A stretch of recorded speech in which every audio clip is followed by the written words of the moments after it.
I remember the first siren clearly, even now.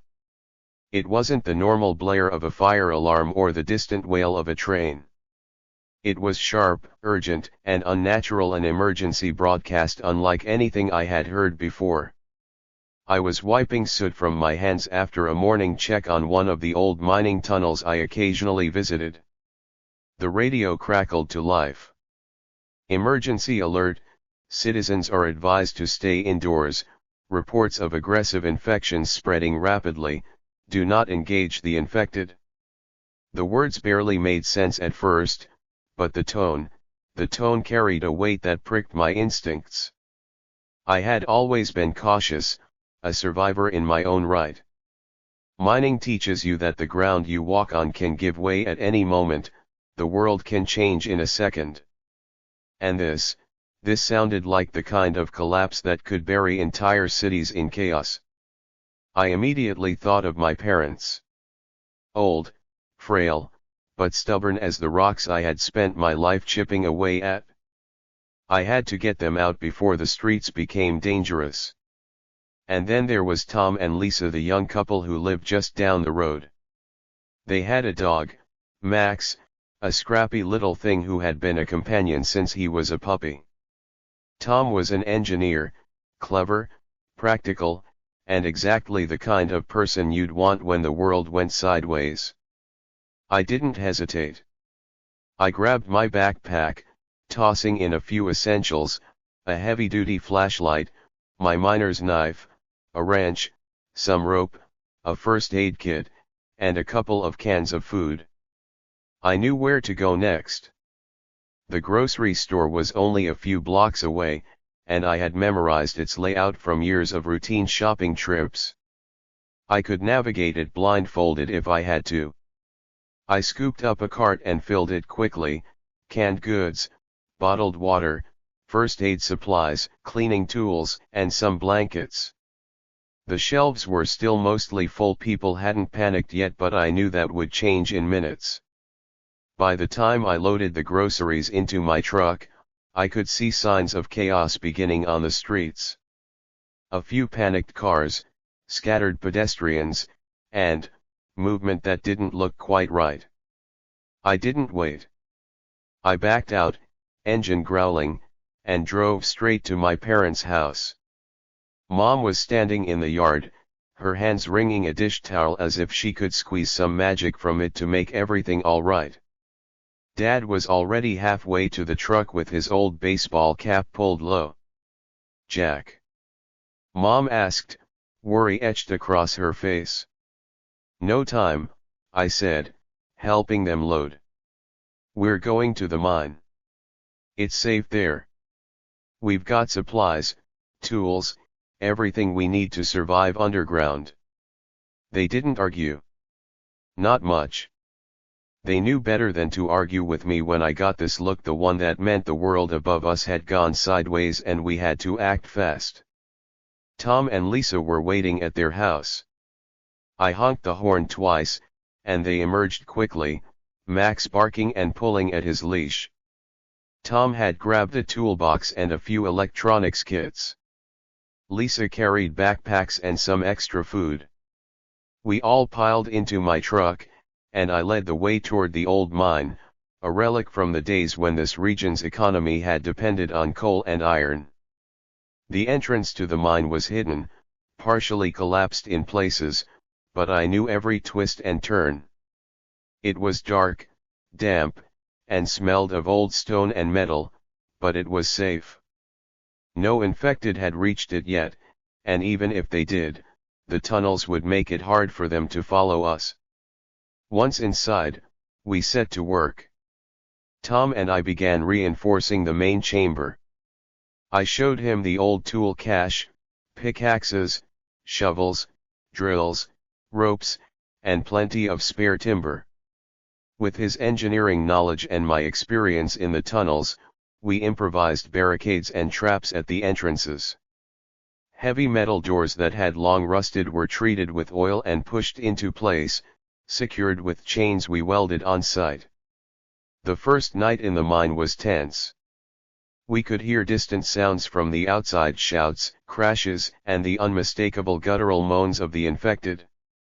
Mom tried to make tea over the small camping stove we had brought, while Dad double-checked the barricades. Tom and Lisa discussed plans, schematics, and how to improve ventilation and water access. I just sat with Max on my lap, listening, thinking, and planning. Over the next few days, we settled into a rhythm. I ran the mine's existing generator, checking fuel levels and oil. Tom inspected structural weaknesses and devised clever ways to reinforce the shafts with minimal materials. Lisa and Mom organized food and water, labeling everything carefully. Dad patrolled the entrances, ensuring that no gaps were left open. Max became our eyes and ears in the dark tunnels, growling softly whenever he sensed movement. Supply runs became necessary.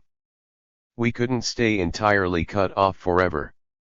I learned to move quickly, quietly, and with purpose. We ventured out for food, medicine, and tools, avoiding open streets as much as possible. Once, on a particularly tense run, we encountered a group of infected near the grocery store. They hadn't noticed us yet. I signaled, and we crouched behind a row of abandoned cars. Tom and I quietly rolled a trash bin toward them, distracting their attention while Lisa grabbed a crate of supplies. We ran, hearts pounding, back to the truck, and then back to the mine.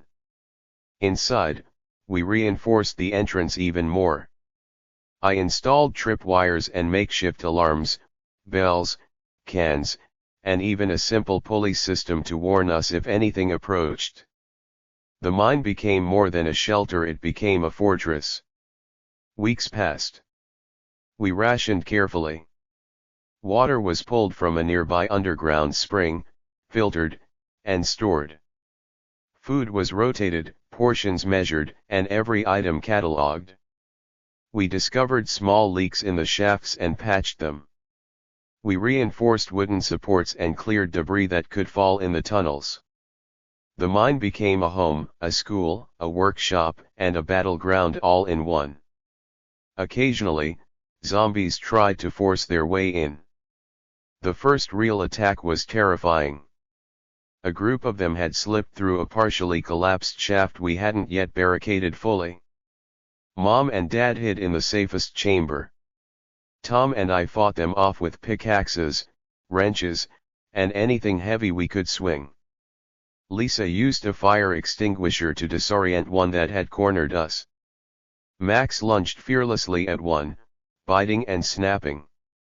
By the time it was over, our muscles ached, and the tunnel smelled of iron and decay, but we had survived. That first attack taught us everything about vigilance. We sealed every weak point, doubled the alarms, and kept watches in shifts. Sleep became fragmented, short, but essential. Life underground was harsh, but it was life. Over time, we began to understand patterns. The infected moved slowly, but with persistence. They were attracted to sound, movement, and even light. We learned to move quietly, speak in whispers, and keep the mine dimly lit. Max's senses became invaluable. He alerted us to even the faintest sound of crawling or moaning. Even in this confined, dangerous environment, small moments of humanity persisted. We told stories, shared memories, and laughed quietly when we could. Tom and Lisa even started teaching Eli, the neighbor's son, and Sophie, their daughter, about the basics of engineering and mining. They learned quickly, understanding the importance of knowing how to survive underground. I often thought about the world above the cities we once knew, now likely overrun. It was a reminder of what we were protecting, each other, our family, and our fragile hope of survival. And yet, amidst all the darkness, there was a spark of optimism. We were alive. We were together. and as long as we could reinforce the mine, manage supplies, and stay vigilant, we could endure. Days melted into each other in the mine. Darkness became our constant companion, and the rhythmic drip of water from the ceilings marked the passing hours. We had settled into a routine: maintenance, patrols, food preparation, and fortifying weak spots. Yet, despite our precautions, I knew that every supply run carried a risk. The outside world had become a gauntlet, crawling with dangers we could not predict. The morning began with the hum of the generator, a sound I had come to associate with safety. I checked the fuel levels enough to last a few more days, then moved through the tunnels to inspect the barricades. Every door, every shaft, every beam needed to be inspected. It was meticulous work, but I had been a miner long enough to know that even the smallest oversight could cost lives. Tom met me in the main chamber, his face grim but determined. "We need to plan a supply run," he said. "Food's getting low, and we need more batteries for the flashlights. I've been thinking about reinforcing the ventilation shafts too. The airflow is getting stagnant in the deeper tunnels." I nodded. "I agree. We'll take Lisa and the kids along. Max will come too. But we move cautiously. No unnecessary noise, no mistakes." The plan was simple in theory: leave the mine, move quickly along the service roads, reach the nearest grocery store, gather what we could, and return before nightfall. Simple in theory, but the streets were no longer simple. They were filled with abandoned cars, scattered debris, and the constant shuffle of the infected. We made our way to the mine entrance, crouching low behind a wall of stacked crates I had used to camouflage the doorway. The sun was a pale disk in the sky, filtered through the haze that now covered the city. Even from a distance, the streets looked desolate. Every sound carried: a distant crash, the flutter of a loose tarp, the groan of a door swinging in the wind. Tom took the lead, mapping the safest route with a hand-drawn diagram he had kept in his notebook. I followed, armed with my wrench and a sturdy crowbar. Lisa kept the kids close, whispering instructions to stay silent, while Max padded softly beside her, nose twitching as he scanned for danger. We reached the first block without incident. The grocery store loomed ahead, its windows shattered, shelves overturned. I motioned for everyone to stay back. Tom and I moved forward, checking the perimeter. There were a few stragglers infected wandering aimlessly, but they hadn't noticed us yet. Inside, chaos awaited. Torn packaging, overturned carts, and the faint stench of decay filled the air. We worked quickly, filling backpacks and crates with canned goods, bottled water, and medical supplies. Tom found a stash of batteries and a couple of flashlights, adding them to our haul. Lisa kept the kids occupied, whispering stories to keep their minds off the horrors just outside the doorway. Suddenly, a sound, sharp, guttural, unmistakable, echoed from the back of the store. I froze, listening. There it was again, closer this time. The infected had picked up our scent. Tom and I exchanged a glance, silent communication honed from our time in the mine. "Time to go," I whispered. We retraced our steps carefully, carrying the supplies. Max growled softly, alerting us to movement near the rear exit. A small group had spotted us. I swung the crowbar instinctively, taking down the first one, while Tom used the flashlight to momentarily blind another. Lisa guided the kids around the corner, moving swiftly and silently. The streets were a blur of movement. We dodged shadows, slid behind overturned vehicles, and ran when the infected approached. The adrenaline surged, heightening our senses. Every sound, every flicker of movement, could mean the difference between life and death. By the time we reached the truck, our arms were heavy with supplies, lungs burning from exertion, hearts hammering. We piled in, doors locked, and I navigated back to the mine through alleyways and service roads, avoiding main streets wherever possible. Back inside, the sense of relief was palpable. We unloaded the supplies, double-checked barricades, and reinforced the entrances. Mom and Dad had been busy as well, rationing food, checking water levels, and ensuring the generator ran smoothly. The mine had become a small, self-sufficient ecosystem, with each of us playing a crucial role. Over the next few days, we focused on long-term improvements. Tom suggested installing additional support beams in the deeper shafts, reinforcing areas that had begun to show signs of wear. Using old mining equipment, we patched leaks, shored up walls, and dug small secondary passages as escape routes in case of breaches. One evening, as we sat around a makeshift table, sharing a meager meal of canned beans and bread, I reflected on how much our lives had changed. We were no longer just neighbors or family members, we were a unit, a team, bound together by necessity and trust. The young couple's skills complemented mine perfectly. Tom's engineering expertise allowed us to devise clever solutions to problems I had spent decades learning in the mine. Lisa's calm and resourceful nature kept everyone grounded, especially the kids. The first major attack came unexpectedly.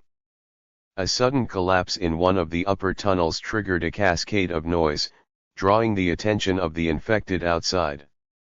They came in numbers we hadn't anticipated, pressing against the barricades, clawing and moaning. The walls shook, dust falling like snow from the ceilings. Tom and I sprang into action. Using pickaxes and wrenches, we defended the entrances while Lisa guided the kids and Max to the safest chamber. Mom and Dad moved quickly, closing secondary doors and activating alarms we had rigged. The battle was chaotic, swinging metal, shattered wood, and the sickening sounds of impact, but we held our ground. After hours, or maybe minutes, I couldn't tell, in the adrenaline haze the horde receded. We were exhausted, bruised, and covered in dust, but alive. The attack taught us the importance of redundancy, vigilance, and preparation. We added extra barricades, reinforced weak points, and adjusted our watch shifts. Life in the mine settled into a rhythm again, punctuated by necessary supply runs and unexpected encounters with the infected. Each day was a test of endurance, ingenuity, and nerve. Max became more than a companion, he was our early warning system, his growls and barks alerting us to danger long before we saw it. Despite the dangers, we adapted. We found small ways to maintain sanity, games with the kids, quiet storytelling, and occasional laughter when something absurd happened in the dark, damp tunnels. Every small victory, successfully repelling an attack, completing a supply run, or repairing a tunnel, was celebrated quietly but fully. The outside world remained a threat, but the mine had become a fortress. Each plank, each bolt, each reinforced door symbolized our resilience. And beneath it all, there was a shared understanding that survival depended not just on skill, but on trust, coordination, and the unwavering determination to protect each other. Days in the mine became a strange blend of monotony and constant tension. We were alive, yes, but the outside world had changed beyond recognition, and the shadows that crept along the walls of the tunnels reminded us of that every moment. Supplies were holding, but each trip outside was a gamble. Tom had begun devising small improvements in our underground home. He rigged a pulley system to haul supplies from the upper storage areas without climbing ladders, set up a makeshift air filtration system using mesh and charcoal, and reinforced the older support beams with steel rods scavenged from old equipment. His engineering background was invaluable, and I realized just how much safer we were because of his knowledge. One evening, as we sat around the dim glow of the generator, Lisa mentioned the importance of mental exercise. "We can't just survive," she said, "we have to keep our minds alive too. The kids need more than survival lessons, they need hope, structure." Mom and Dad nodded. It was easy to forget that we weren't just dealing with zombies outside, but also the creeping despair underground. So we started teaching, in small ways. Tom showed the kids how to build simple mechanical devices using scraps. I demonstrated knots, pulley techniques, and basic survival skills. Lisa read stories aloud, making shadows on the walls come alive in ways that made the mine feel less like a tomb and more like a home. Our first serious supply run after the initial attacks was one of the tensest yet. The grocery store had been looted more thoroughly this time, and evidence of other survivors or what remained of them was everywhere. Empty shelves, abandoned shopping carts, the faint smell of decay. But we were careful, methodical. I had learned that slow, deliberate movements were better than rushing, no matter how tempting it was to grab everything in sight. As we navigated the back alleys, I noticed movement in the corner of my eye, shambling figures, drawn by sound, perhaps even our scent. "Down," I whispered, and we dropped behind an overturned dumpster. Max growled low in his throat. I counted 6, maybe 7, wandering slowly but relentlessly. Tom and I exchanged a quick look. We had to distract them. I grabbed a loose can and tossed it across the street. It clanged against metal, and several of the horde shuffled toward it. "Move," I hissed, and we sprinted to the store. Inside, we grabbed the remaining cans of beans, bottles of water, and a few packs of medical supplies. Lisa, keeping the kids close, whispered reassurances to keep them calm. The return to the mine was harrowing. We encountered another small group of the infected near the service road. They hadn't spotted us yet, but the tension was unbearable.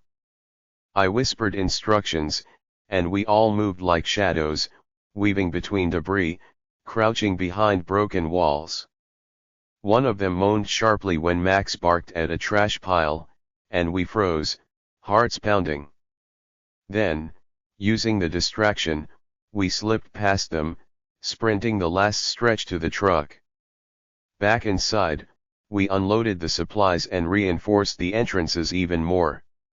Tom suggested installing one-way barriers at key points, small hinged gates that could slow down the infected if they ever breached the outer doors. We worked late into the night, hammering metal and securing beams. By the time we were finished, the mine felt more like a fortress than ever. The psychological toll of our underground life was subtle but present. Even with the routines, the kids sometimes cried at night, haunted by nightmares of the world above. Mom and Dad were quieter now, often staring at the walls as if trying to remember a world that no longer existed. Lisa and Tom carried their own burden, the constant vigilance, the planning, and the stress of keeping everyone safe. I tried to stay strong for all of them, for Max too, but there were moments when even I felt the weight of despair pressing in. We started rationing more strictly. Water was pulled carefully from the spring, filtered, and stored. Food was rotated so that nothing went to waste. Tom rigged a small rainwater collection system near the surface entrance, supplementing our supplies without ever having to expose ourselves to danger. Each success was celebrated quietly, a reminder that we could survive, that we were resourceful, and that teamwork mattered more than anything else. Then came the ventilation problem. One morning, the air in the deeper tunnels felt heavier than usual, the smell of damp stone and dust mingling with something more acrid, almost like smoke. I traced it to a partially blocked shaft, clogged with years of debris. Tom and I worked together to clear it, using tools and simple engineering tricks to improve airflow. We added additional vents and installed a small manual fan system, powered by the generator, that circulated air through the deeper chambers.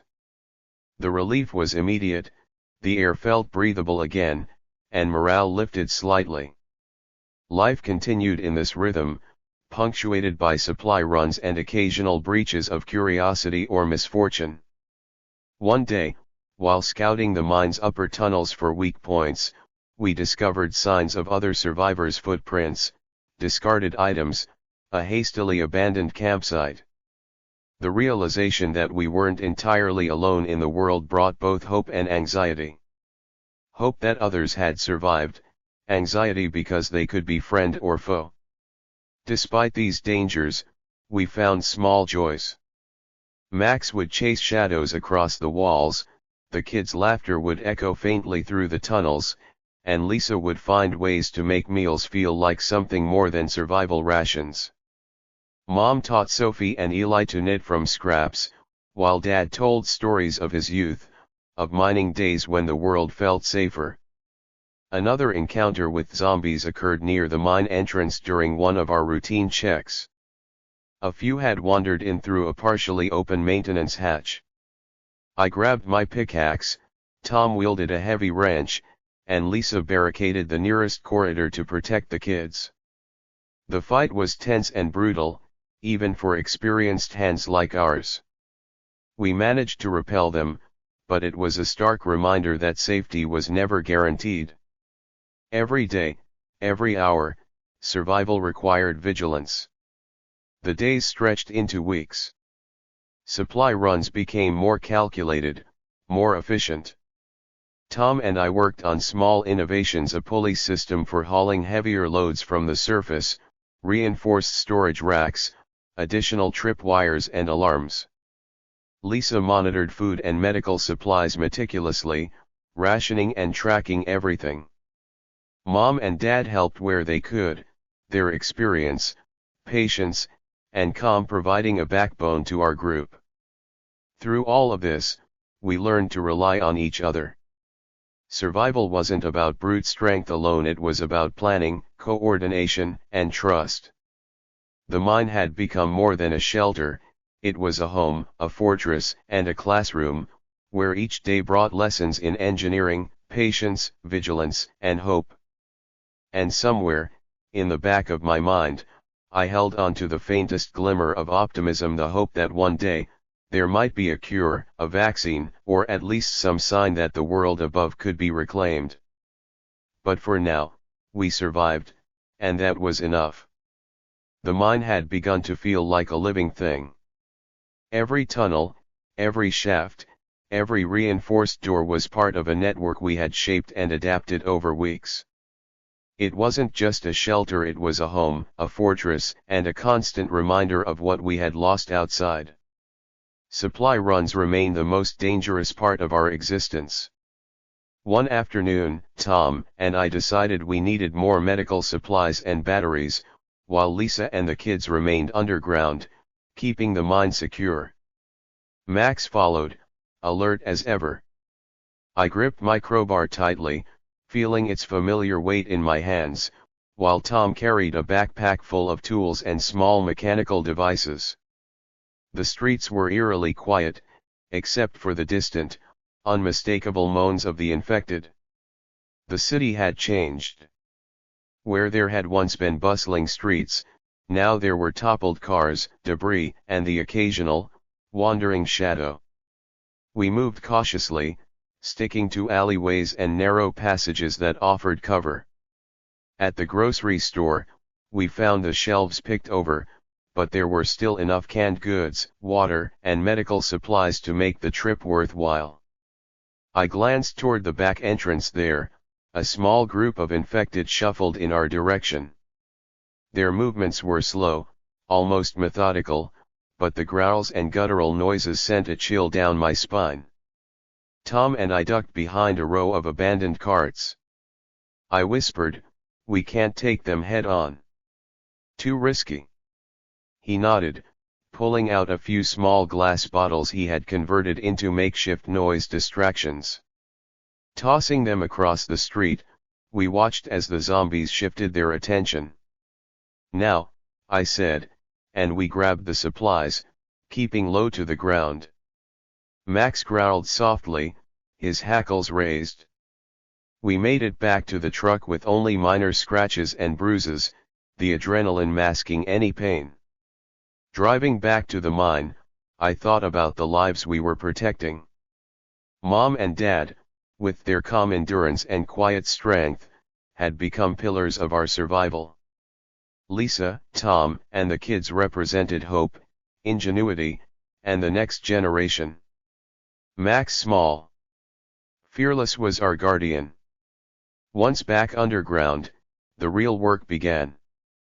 We unloaded the supplies, sorted them meticulously, and reinforced the outer corridors. Tom and I worked on a new ventilation shaft, improving airflow to the lower chambers where humidity had begun to build.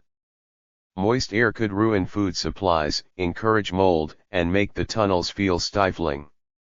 As we hammered and bolted, a sound echoed from one of the side tunnels, soft, at first, almost indistinguishable from the regular creaks of the mine. But then it grew louder, the shuffling, groaning sound we had come to fear. I froze, listening. Tom tensed, his hand on his wrench. "They found us," I whispered. A group of infected had discovered a weak point in one of the maintenance tunnels. They were pressing against the barricades, clawing and moaning. Dust fell from the ceilings as the vibrations shook the walls. I grabbed a pickaxe and swung it with precision, striking the nearest one as it tried to push through. Tom followed, his wrench connecting with a satisfying thud. Lisa reinforced the corridor from the other side, blocking the kids and Max from the immediate danger. The fight was tense but controlled. We had learned to use the tunnels to our advantage, funneling the infected into narrow passageways where they could not surround us.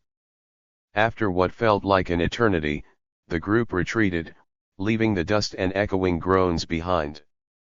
We counted our breaths, checked each other for injuries, and began repairs immediately. That night, we gathered in the main chamber. The generator hummed softly, casting flickering light across the walls. Mom brewed tea, the aroma comforting, while Dad inspected the new barricades one last time. Tom and Lisa were reviewing plans for additional reinforcements, their faces illuminated by the glow of a small lantern. "We need to think about long-term sustainability," Tom said. "Food, water, energy, we can't just survive day to day forever." I nodded. "I've been thinking the same. We'll need to dig a secondary tunnel for storage and expand our water filtration system. And we need to plan supply runs carefully, maybe rotate them so we're not predictable." Lisa smiled faintly. "And we need to keep the kids occupied. If they lose hope, it'll affect all of us." So we devised new routines.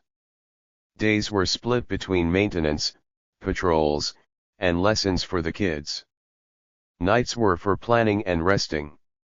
Each day, we reinforced weak points, checked on the generator, and inventoried supplies. We learned to move silently, communicate with subtle gestures, and anticipate dangers before they appeared. Another supply run took us to a small hardware store. We had scouted it earlier, knowing it had old tools and equipment we could use to reinforce the mine further. The streets leading there were more dangerous than before, the infected had grown more aggressive, likely sensing movement from scavengers. I led the group, crouching behind debris, signaling when to move. Inside the store, Tom and I worked quickly, gathering nails, metal sheets, and tools. Lisa kept the kids close, whispering instructions. Max growled, alerting us to a figure at the back of the store alone, infected, shuffling aimlessly. I motioned Tom, and we carefully approached, distracting it with a metal pipe while we moved our loot out the side door. Back at the mine, we reinforced the new entrance with the metal sheets and additional support beams. The mine felt more secure than ever, though the psychological weight of constant vigilance never lessened. Every creak, every distant moan, every shadow reminded us that the world outside had changed permanently. Despite the danger, we found small comforts. Max curled at the foot of my cot as I recorded notes about our defenses and supply runs. Mom and Dad told stories of life before the apocalypse, filling the tunnels with echoes of a world that no longer existed. Tom and Lisa found moments to laugh quietly, keeping our spirits alive. Through it all, I realized that survival wasn't just about barricades, weapons, or supplies. It was about trust, adaptability, and maintaining a sense of humanity. The mine was more than a refuge, it was a testament to what could endure even in the darkest times. We continued our routines, aware that each day brought new challenges. The infected would come again, and supply runs would remain perilous. But we were ready. We had adapted, fortified, and learned to rely on each other in ways that were unimaginable before. And somewhere, far above us, the world continued to change. Cities fell silent, streets emptied, and the infection spread relentlessly. But deep underground, in the tunnels we had claimed as our own, we were alive, and we were determined to stay that way. Weeks had passed since our last major encounter, but the tension never left the mine. The darkness outside was absolute, filled with the constant shuffle and moan of the infected, while inside, every creak and echo reminded us that safety was never permanent. Each day was a battle against both external threats and the creeping weariness of living underground. Tom and I had been working on improving our defenses for days. The main tunnel had been reinforced, but we knew the infected were persistent. We rigged tripwires along secondary corridors, set up makeshift alarms, and used metal scraps to block weak points. Every bolt, every nail, every precaution mattered. Lisa and the kids helped where they could, sorting supplies, checking water reserves, and keeping morale intact. Mom and Dad were steady as ever, their calm presence a shield against despair. Max patrolled constantly, alert for the faintest disturbance. One morning, after a restless night, I decided it was time for another supply run. Our reserves were dwindling, and the next trip had to include fuel for the generator and some medical supplies. Tom and I gathered backpacks, flashlights, and tools, while Lisa loaded provisions for the kids. Max wagged his tail, sensing the tension in the air but ready as always. The streets had grown more dangerous. Over the past weeks, we had noticed that the infected had become more organized in their wandering patterns, almost as if they were learning from the chaos around them. Our previous paths were no longer safe. We had to navigate back alleys, abandoned buildings, and shadowed streets to avoid detection. At the first checkpoint, a small convenience store, we moved cautiously, gathering canned food, water, and batteries. The store was almost bare, evidence of other survivors or looters. But there were still enough supplies to justify the risk. As we prepared to leave, we heard the telltale moans of the infected approaching from the rear alley. I signaled Tom, and we ducked behind a stack of crates. Max growled low, his ears perked. One of them shuffled into view, followed by another, and then a small group of 3. I motioned Tom. And we carefully used noise distractions, kicking a metal can down the alley to draw them away from the exit. We sprinted toward the truck, hearts pounding, supplies in tow. One of the creatures lunged as we reached the door, but a well-placed kick sent it crashing into a pile of debris. Back underground, the mine was a sanctuary once again. We unloaded supplies, reinforced entrances, and checked every trap and alarm. Each trip outside reinforced the delicate balance we maintained between survival and risk. The psychological toll of living underground became more evident over time. The kids had adapted well, but the isolation weighed heavily on their young minds. They asked questions about the world above, about friends, about why people weren't coming to save them. Lisa and I did our best to answer gently, emphasizing hope without giving false assurances. Mom and Dad grew quieter, often staring at the walls as if trying to remember a world that had vanished. One evening, as I patrolled the tunnels, I heard a faint sound coming from a side shaft, a sound that didn't belong to the mine. I motioned Tom to follow, and we moved cautiously toward it. There, pressed against a partially blocked tunnel, were two infected. They hadn't noticed us yet, giving us the advantage. We dispatched them quickly, but the encounter reminded us that vigilance could never wane. Over time, we developed systems to make survival more sustainable. Tom rigged a small manual ventilation system to improve airflow in the deeper chambers.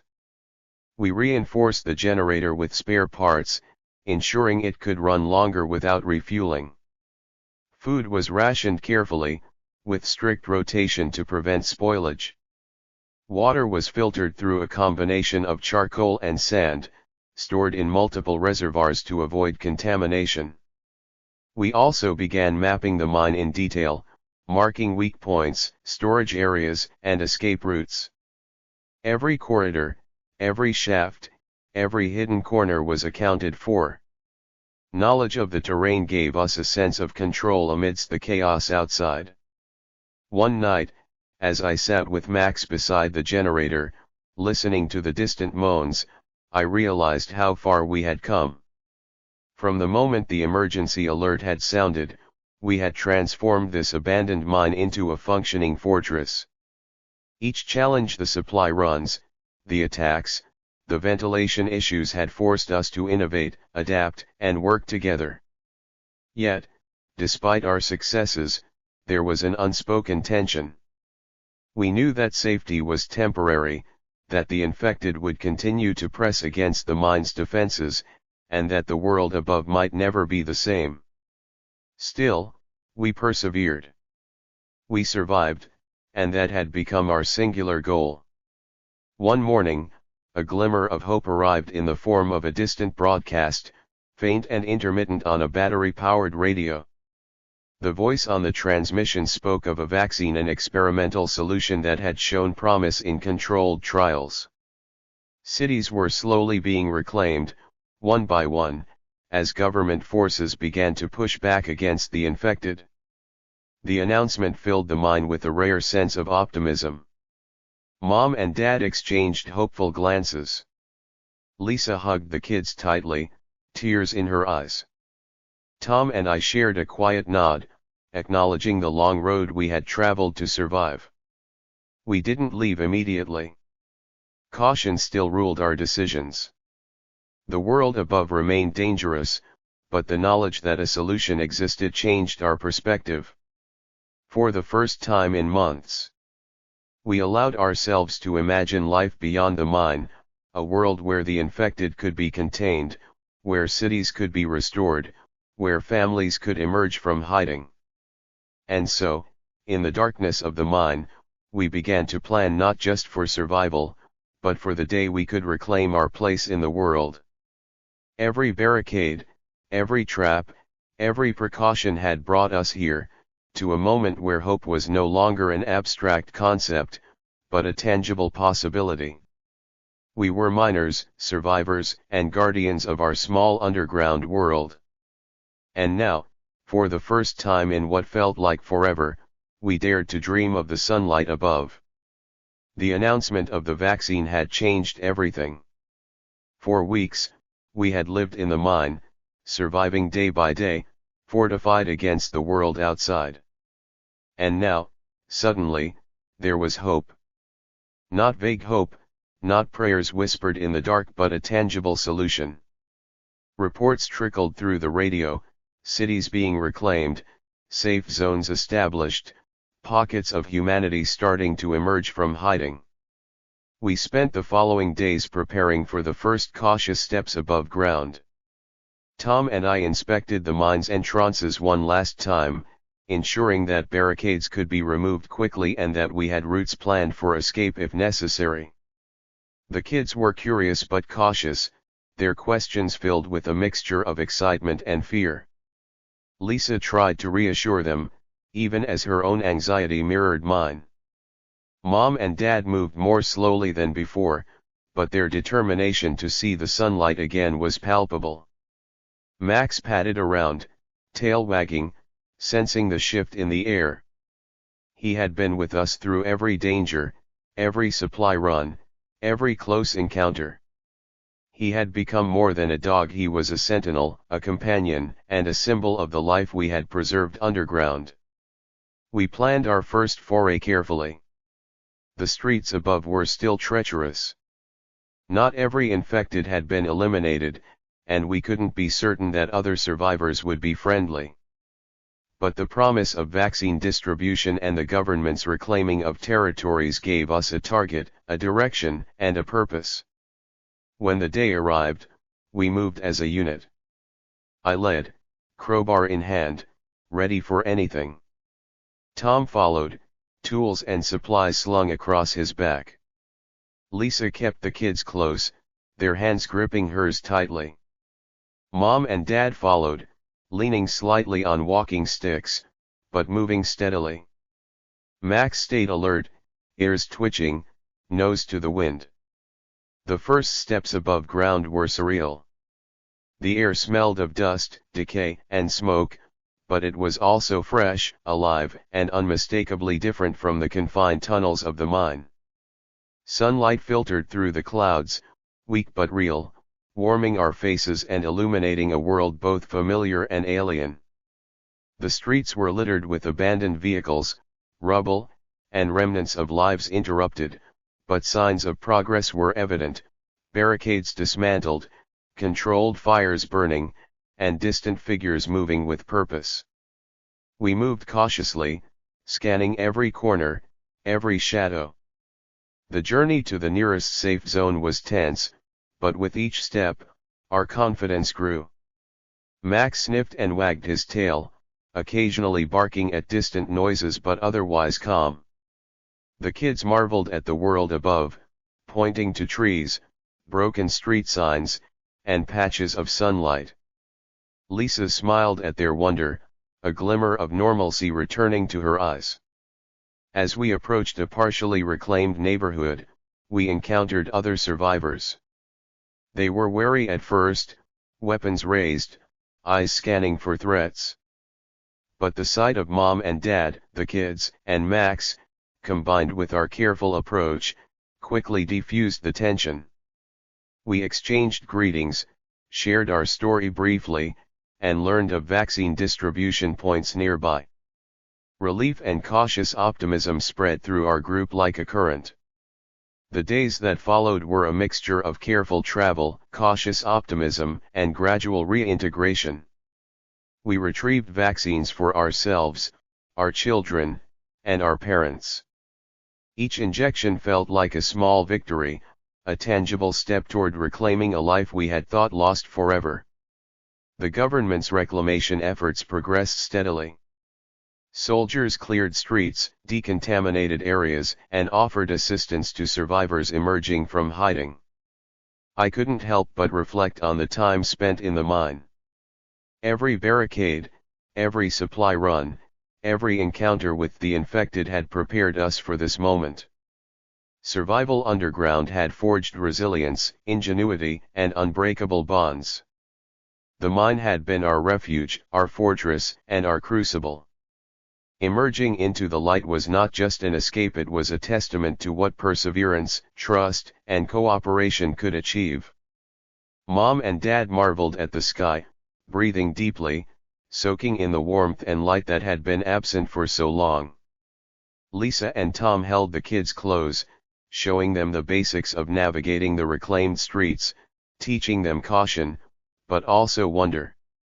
Max ran ahead, sniffing and exploring, a symbol of both continuity and vitality. As we settled into the safe zone, we encountered more survivors. Stories poured in, tales of those who hadn't made it, of small communities hiding underground, and of others who had fought tooth and nail to survive.